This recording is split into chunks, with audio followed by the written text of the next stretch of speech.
Hello সবাইকে and welcome to my new blog. আজ হলো সানডে। তো সানডেতে সবারই কিছু না কিছু প্ল্যান থাকে, তাই না বলো? তো আমাদের অ্যাজ সাচ কোনো প্ল্যান ছিল না। আমরা হঠাৎ করেই ভাবলাম যে আমার মেয়েটাকে তো কখনো আমরা খুব কম বের করি, বুঝলে, বাড়ি থেকে। কারণ ধুলোবালি থেকে ওর সর্দি-টর্দি লেগে যায়, তাই ওকে আমরা খুব কমই বের করি ঘর থেকে। তো আর এতে কি হয়েছে, ওকে কম বের করাতে ওকে যখন আমরা হঠাৎ কোনো জায়গাতে নিয়ে যাই না বের করে, তখন ও একটু ভয় পায় মেবি। ও চুপ হয়ে যায়, কথা-টথা বলবে না, একদম চুপচাপ। কুল থেকেও নামতে চায় না, বুঝলে? তো আমি আর আমার হাসব্যান্ড ডিসাইড করেছি যে এখন থেকে কখনো কখনো সময় পেলে ওকে নিয়ে অল্প বেরোবো। তাই আজ সানডের দিনে ভাবলাম একটু আমরা বাইরে থেকে গিয়ে ঘুরে আসি। আর এখানে অ্যাজ সাচ কোনো জায়গাই নেই যে বাচ্চাদেরকে নিয়ে যাবে। কারণ পার্ক আছে, কিন্তু পার্কে বড়রা নিজেদেরকে নিয়েই ব্যস্ত। তো এখানে আর যেতে ভালো লাগে না। আর এছাড়া তো আর কোনো জায়গাই নেই। ওই তুমি ঘুরে ফিরে রেস্টুরেন্টে যাবে। তো রেস্টুরেন্টে তো গেলে ভালোই, আমাদের জন্য তো ভালোই। কিন্তু প্রবলেম হয়ে যায় কি জানো? এখন না ও তো বড় হচ্ছে, আর আমরা যেগুলি খেতে চাই ও এখন ওইগুলি থেকে উম পার্ট নিতে চায়, বুঝলে? ও খেতে চায়। তো ওকে তো আমরা বাইরের কিছু স্ট্রিট ফুড বলো আর এসব তো এখনো দেই নাই। তো কখনো কখনো এমন হয়ে যায় না, ওকে দিতেই লাগে, বায়না করা স্টার্ট করে দেয়। তখন আমরা কি করি, চিনির দানার মতো, চিনির দানাটা যতটুক থাকে এরকম ওকে অল্প অল্প করে জাস্ট ওকে ফিল করাই যে না, ও আমাদের সঙ্গে খাচ্ছে। তো আমরা তারপর দেখো চলে যাচ্ছি। আর কোথায় যাব ভাবছিলাম, অন্য কোথাও না গিয়ে বিগ বাজারেই চলে যাই। তো দেখো ও ওর পাপার কুলে উঠে যাচ্ছিল, কারণ এখানে অনেক ক্রাউডেড আছে, মানুষজন আছে, ও মানুষজনও দেখবে, কিছু ভয় যদি ভাঙে ভাঙলো। প্লাস কালারফুল অনেক জিনিস আছে না এখানে দেখার জন্য।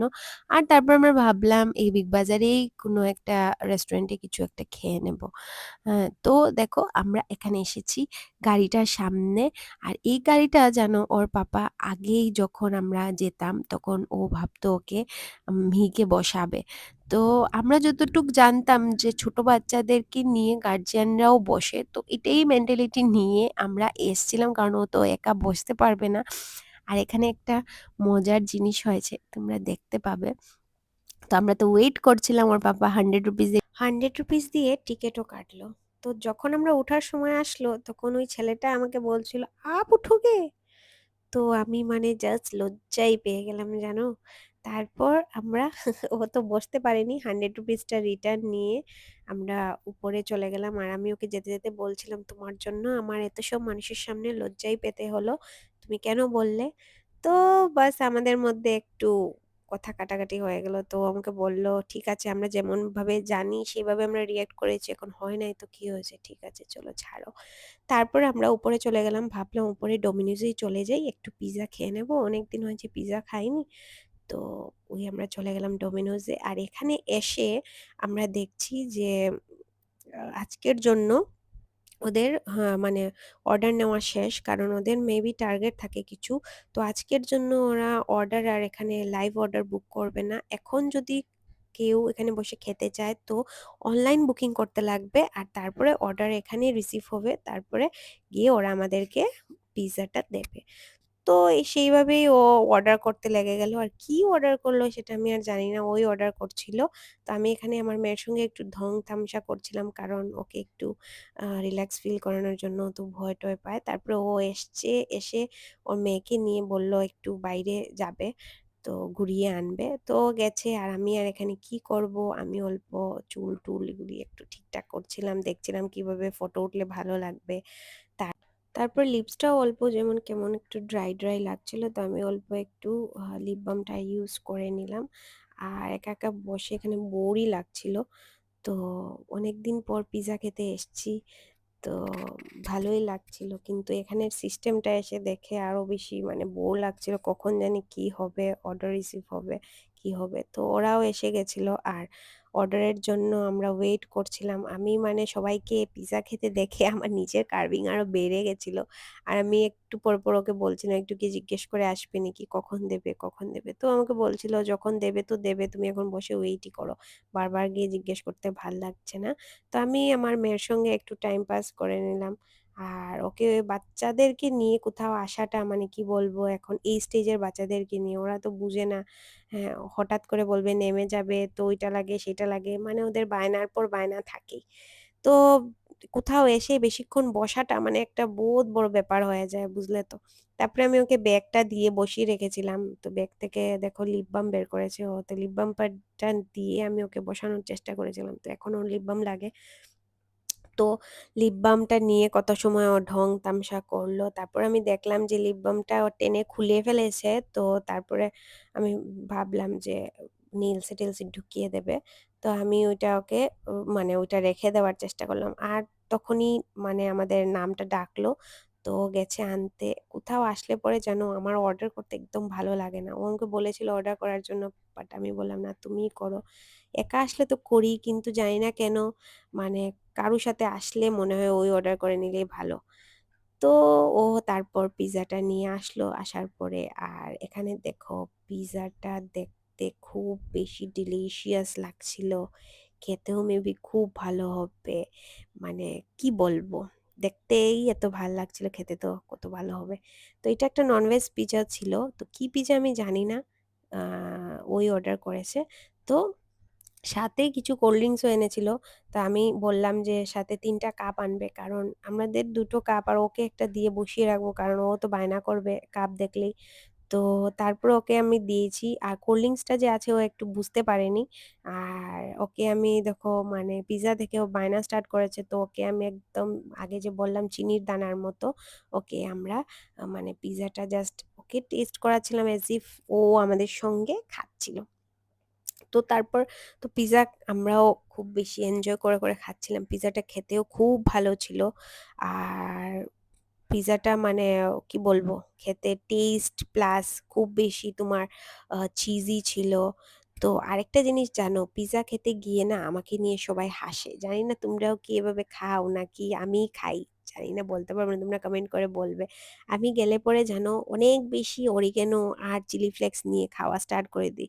কি করব? আমার এইভাবেই খেতে ভালো লাগে। সবাই আমাকে বলে, "এগুলো পিজ্জা খাচ্ছ না কি খাচ্ছ তুমিই জানো। পিজ্জার কোনো টেস্টই থাকে না এইভাবে।"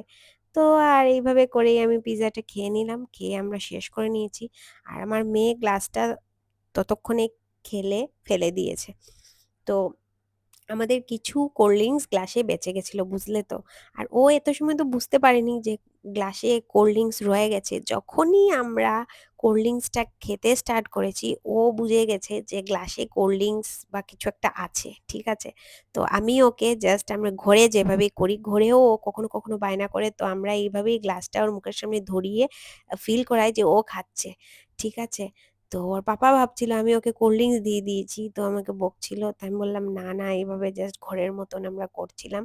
তো ঘরেও ও খুব বেশি বায়না করে এখন। আর কোথাও আসলে পরে কি ঘরেও ওর খাওয়া ও খাবে না। আমাদের খাওয়া খেতেও বেশি ইন্টারেস্ট পায়। সব জিনিস তো ভালো না, না? ওর এইজের জন্য তো ভালো না। বড় হলে তো খাবেই। বাট এখন তো মানে দেওয়াটা মানে একটা ব্যাপার হয়ে যায়। তো এইভাবে করে এখন ও বায়না করতেই থাকে। কিছু একটা তার জন্য আমরা ওকে নিয়ে মানে বেরোনোটা বহুত টাফ হয়ে যায়। খাওয়াতে স্পেশালি। আর তারপরে আমি ওকে দেখিয়ে যে গ্লাসেরটা শেষ বলে উল্টিয়ে ওর মুখে দিয়ে রেখে দিয়েছি। হ্যাঁ, তো ও বায়না করছে এটাই ওর লাগে, এটাই লাগে। তারপরে ওকে একটু মনটা ডাইভার্ট করার জন্য আমি দেখো আবার লিপ বাম, ব্যাগ এগুলি সবকিছু গুছাচ্ছিলাম। তো ওকে ডাইভার্ট, কিন্তু ওর মনটা ওইখানেই। যেটা ভেবেছে সেটাই করবে। কান্না স্টার্ট করে দিয়েছে। তারপর আমরা চলে যাব বলে ওকে আমরা বাই করে রেডি হয়ে গেছি যে চলে যাব। তারপর ওর পাপা একটু বোতলে একটু কোল্ড ড্রিংকস রয়ে গেছে। তো ও কি করেছে দেখে ও ওইটা এখন দেখে নিয়েছে, এখন ওইটা ওর লাগে। তো বোতলের মধ্যে ও মুখ লাগাচ্ছিল। তারপরে ওকে যেমন তেমন করে আমরা বুঝিয়ে শুনিয়ে আমরা এখান থেকে বেরোনো স্টার্ট করে দিলাম। এখান থেকে বেরিয়ে যাব। তো গিয়ে তো আর ৮টাও বেজে গেছে। ভাবলাম ঘরে চলে যাব এখন। তো আমরা ডোমিনোজ থেকে বেরিয়ে আমি ওকে বললাম যে, "ওকে একটু ছাড়লে কেমন হয়? দেখি ও হাঁটে নাকি?" তো দেখো ওকে আমরা কি করেছি, এসে এখানে বাইরে এসে ডোমিনোজ থেকে বেরিয়ে এসে ছেড়েছি, হ্যাঁ? ও হাঁটবে বলে। ও পিছন ঘুরে ওই অ্যাক্সেলেটর দিয়ে যে মানুষ উঠছে নামছে ওইগুলিও দেখতে ব্যস্ত হয়ে গেছে। আসলে ওকে নিয়ে তো আমরা কখনো বেরোই না এইভাবে। আজকে আমরা ফার্স্ট টাইম ইনটেনশনালি বেরিয়েছি ওকে নিয়ে। তো তাই ওকে নিয়ে আমরা ক্রাউডেড প্লেসে বেশি যাই না বা গেছিও না। কারণ ও একটু ভয় পেত। বাট এখন আমরা ভাবলাম যে না, ওকে নিয়ে বেরোনোটাই আমাদের সবথেকে বেস্ট আইডিয়া হবে। কারণ না হলে ওকে নিয়ে কোথাও বেরোনো যাবে না। তো ও বারবার দেখো ঘুরেই ওকে টানছিল ওর পাপা, ও বারবার ঘুরে ওইদিকেই তাকাচ্ছে। তো এইভাবে করে ও মানে একটু হাঁটছিল, একটু দেখছিল, তারপরে ওইদিকে যাচ্ছিল। আবার ওর পাপা ওকে টেনে আনতে চাইছে। ও আবার ঘুরে দেখো পিছনে গিয়ে দাঁড়িয়ে গেছে, পিছন দেখছিল। আবার ওর পাপা ওকে টেনেছে। ও আবার ঘুরে টুরে দেখো গিয়ে আবার পিছনে দাঁড়িয়ে রয়েছে। ওইটাই করছিল। তারপরে ওইখানে একটা বাচ্চা দেখেছে, দেখে ও ওইটার পিছন, পিছন ছুটা স্টার্ট করেছে। করে গিয়ে বাচ্চাটা পিলারটা ক্রস করে, ও পিলার ক্রস করেছে, করে ওখানে আমি দাঁড়িয়েছিলাম। তো ওইখানে ও আমাকে উঁকি মারছিল। তারপরে ও আবার দেখো ঘুরে গেছে। ঘুরে দেখছিল কি করবে এখন ও। তো পিছনে কিছু আরো বাচ্চারা এখানে পিজ্জা খাচ্ছিল। আ তো ও দেখো ওইখানে চলে যেতে চাইছিল বাচ্চাদের এখানে। ও অ্যাকচুয়ালি বেবিদের সঙ্গে থাকতে বেশি ভালোবাসে। তো তারপরেও আর যায়নি। এখানে গিয়ে আটকে পড়েছে। আটকে পড়ে ওদেরকে দেখছিল। তো দেখে-টেখে তারপরে ওর পাপা ওকে টানছিল যাবে বলে। ও হাত বাড়িয়েছে যাবে। তারপরে কিছুক্ষণ গিয়ে ও আর হাঁটছিল না। ওর পাপা ওকে টানছিল, ও হাঁটছিল না। ও এক জায়গায় দাঁড়িয়ে মানে বসে গেছে। টানতে, টানতে তারপরে যাবে না। অ্যাকচুয়ালি ওই দিক থেকে মানুষজন আসছিল, তো ও মেবি অল্প ভয় পেয়ে গেছিল। তার জন্য হয়তো মেবি ও যেতে চাইছিল না। তারপর ওর পাপা ওকে কুলে করে নিয়ে গেছে। তো আমরা ভাবলাম লিফট দিয়েই নেমে যাই। তো আমরা গিয়ে ওইখানে ওই লিফটের সামনে দাঁড়িয়েছি। আর লিফটটাতে যখনই আমরা টিপ দিয়েছি, তো ও দেখেছে আমরা কোথায় টিপ দিয়েছি। তো ওইটা দেখার পর ও এখন বায়না লাগিয়ে দিয়েছে, ও এখন টিপ দেবে। বুঝলে তো? সব জিনিসেই ওর শুধু বায়না আর বায়না। তারপর আমরা বেরিয়ে গেছি। আর বেরিয়ে গিয়ে সবার আগে ওকে আমি খাওয়া খাইয়েছি। কারণ ঘর থেকে খেয়ে এসেছে, অনেকক্ষণ হয়ে গেছে। গাড়িতে উঠেই ওকে আমি খাওয়া দিয়ে দিয়েছি। আর এখন আমরা বাড়ির জন্য রওনা দিয়ে দিয়েছি। তো আজকের দিনটা আমাদের এইভাবেই কাটলো। তোমরা সবাই ভালো থাকবে, সুস্থ থাকবে আর কমেন্ট করে জানাবে কেমন লাগলো। টাটা।